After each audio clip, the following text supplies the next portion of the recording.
obviously I didn't know her. She passed away before I was born, and my dad didn't speak too much of her because it hit him real hard. That was her little sister. Those boys just loved her. Well, my aunt, her name was Mary Philomena O'Brien, and she was my dad's youngest sister, and she was born right around 1900.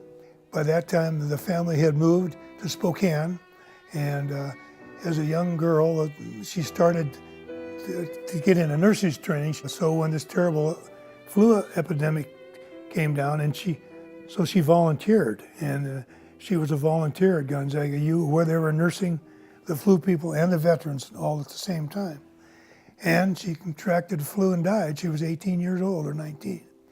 And that was it. So I personally didn't know her, but quite a treasure and a tremendous sense of humor and a lovely young lady. My dear Phil, I would give a good deal if I were with you tonight and could tell you what must be written in this letter.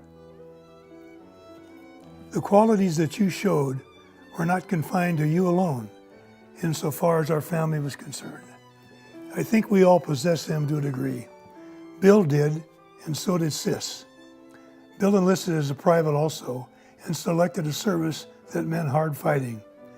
When after having been a few weeks in the office, it looked to Sis that the war was not going to end quickly.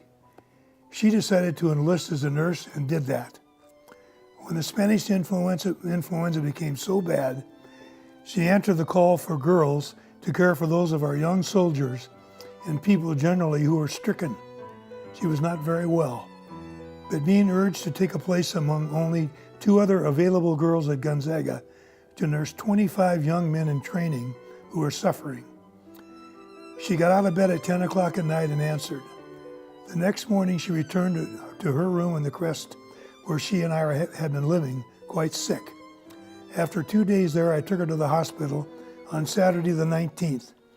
Pneumonia developed rapidly, and while every care that we could to bring her to her was rendered, her little soul went to heaven on the following Wednesday, October 23rd at 11:30 a.m.